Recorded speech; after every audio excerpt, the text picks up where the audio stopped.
On this channel, we have looked at many of the specialist characters within Black Ops 4. Last week specifically, we looked at Seraph and looked at how her information could give us a little bit of more insight into why all of the different specialist characters are different between Black Ops 3 and Black Ops 4. However, today is a little bit different as we look at a character that doesn't really give us any insight into other characters, but we do get an insight to a very, very dark and sad backstory. Today we are going to be looking at the story of Man and Man's best friend. Today I give you Nomad and Juneau's backstory. Now, before we dive into this, to be quite honest with you, this is probably the most depressing backstory of any of the specialist characters, and that's what we're going to be talking about today. Now, before we dive into it, I just wanted to let you guys know about my Twitch, because later today, over on Twitch, I will be streaming at about 7 p.m. Eastern Standard Time till about midnight Eastern Standard Time, and what I do over on Twitch is an open lobby. It gives you guys a chance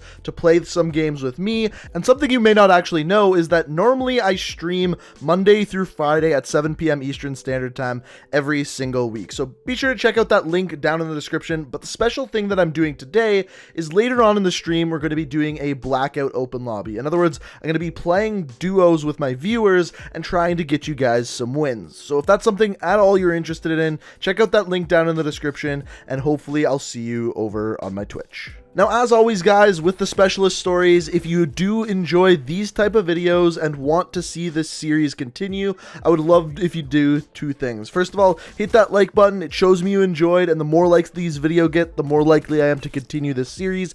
And on top of that, let me know down in the comments below what specialist character you'd like to see me look at next. But guys, without further ado, I'm going to shut up and let's dive into the sad backstory of Nomad. So normally when we dig into a specialist character's backstory, we can start with either their specialist video or transmissions, but for Nomad, we're going to have to kind of jump back and forth because there's a lot of holes missing in his story that we kind of have to fill in for ourselves. So Nomad's real name is Tavo Roya, and he is from Colombia. Now this is important because basically his entire story takes place in Colombia. Now, he is an ex-member of an elite Colombian rapid deployment force called FUDRA. And FUDRA is actually a real thing in real life, and basically all it is a rapid deployment force that the Colombian military uses. Now, the question is, why is he only an ex-member of FUDRA? Well, that is where his transmissions from Black Ops 3 come into play. And as far as his transmissions goes, the first one we are listening to here describes a mission that Nomad was previously sent on. A few years ago, my unit received orders to eradicate an enemy presence deep in the jungle. It was dusk. 3 days out when we reached the camp at the coordinates in our kill orders. They were dug in. 20, maybe 30 men in tents, perhaps 8 on sentry duty. Taking our time, making sure we understood our target, we watched and waited, learning their shift patterns, working out their weaknesses. We encircled them before I led 3 men up into the canopy and out over the center of their camp. As long as we weren't spotted before we put our plan into action, they'd never know what hit them. So what we can hear from the transmission there is Nomad was sent on a mission from FUDRA to kill a group of people who were in the jungle. Now in the next transmission, we get to hear what exactly happened upon execution of this mission. As they changed guards, I dropped a C4 charge down in front of each tent and signaled the rest of my unit that it was go time. My men surrounding the camp lit it up loud. I took out a couple of the guards, woke up everyone else. Exactly to plan. The first men who rushed out of the tents were cut down as I triggered the charges. As the friends moved past what was left, the 3 of us dropped down from the canopy, landing behind them. Caught between us and the forces we'd left outside the camp, it didn't take long. In under a minute, they were all dead. It wasn't until we were checking the corpses that we noticed their ident tags. Those men were Spec Ops. Our Spec Ops. We'd just taken out our own sister company. So after killing everyone, Nomad's crew checks the dog tags and finds out the people they just killed were also part of FUDRA. Basically, Nomad and his squad were set up by higher-up officials in FUDRA, and now here's what happened. The unit was disbanded. We were all reassigned.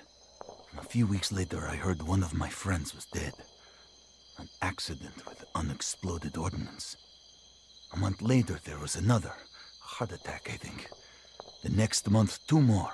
A car crash and a suicide. This was the pattern. Someone was taking us out, making it look like accidents or natural causes. And after this, Nomad ends up being the sole survivor of the 18-man company he executed that mission with. So what does he do? Instead of accepting death, he goes off the grid and swears to kill the people that caused this to happen. And that is where the cutscene from Call of Duty Black Ops 4 picks up. There it is! Get it!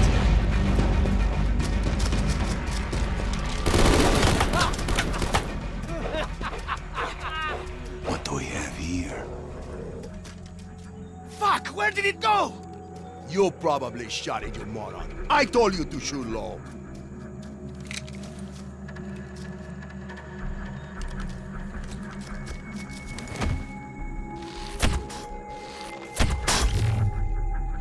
Let's get the fuck out of here!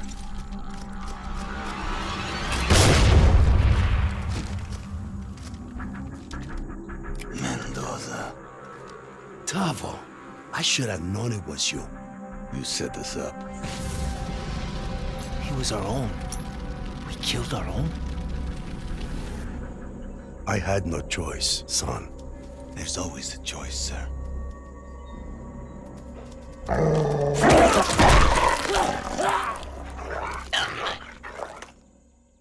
And that is when Juneau and Nomad became best friends. But there's a couple little intricate details of that cutscene that you may not fully understand. So, as we mentioned, Nomad is off the grid. He is out in the jungle trying to find the people that killed his friends and caused him to kill some friendlies. And in doing so, comes across the dog, which we know now is of course named Juneau. Now, when Nomad finally confronts the character, he recognizes him as a man named Mendoza.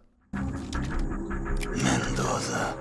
And we find out that Mendoza is actually one of the characters that sent Nomad to kill the friendly soldiers. As we can see when Nomad picks up this dog tag, by the way, I did check out this person's dog tag. It's no one of importance in the Black Ops universe. In fact, that character's never been seen before in any sort of Call of Duty game.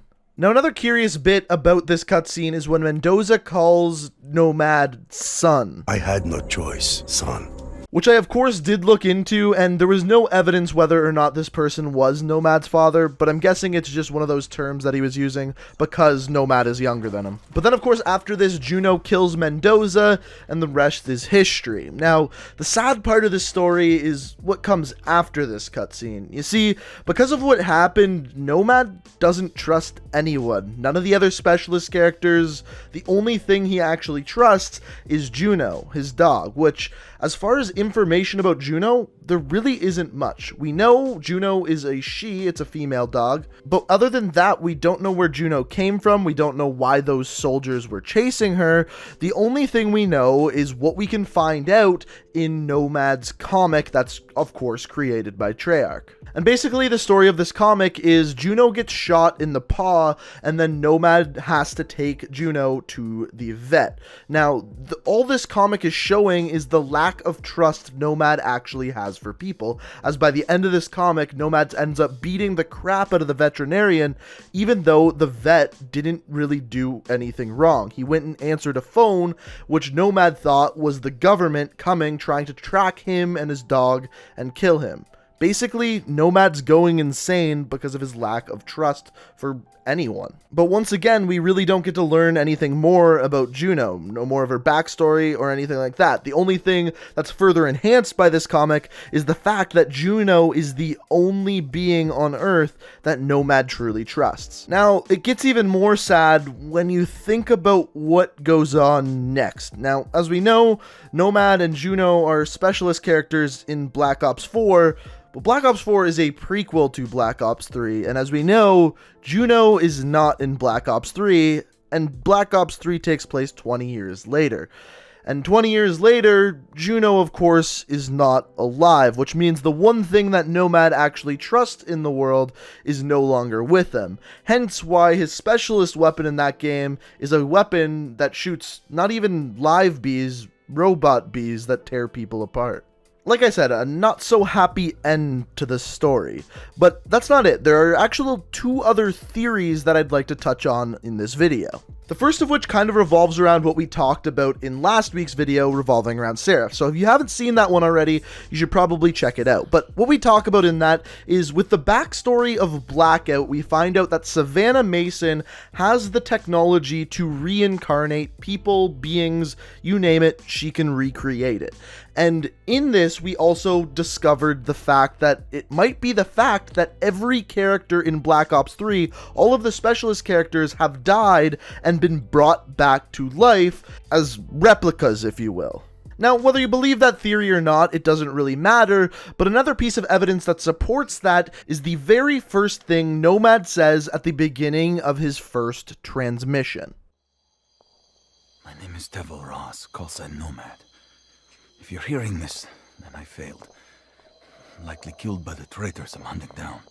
He says, if you're listening to this, I am probably dead. Which if he was dead and brought back to life by Savannah, it would explain how these tapes are available and how we're listening to them. I thought I would just add that in. But the final thing I wanted to touch on is once again in his comic. At the very beginning of Nomad's comic, he mentions that he should have borrowed some sniping equipment from Outrider. Now, as we know, Outrider is not in Black Ops 4, and it's weird that Nomad didn't say, I should borrow some sniping equipment from Prophet or Recon, characters that are actually in Black Ops 4. To make this even weirder, these comics actually came out before Black Ops 4 was released, and before it was released, we also knew that Black Ops 4 was a prequel. So everyone seeing this would have assumed that Outrider would be in the game. So is this comic suggesting that Outrider may actually be coming to Black Ops 4?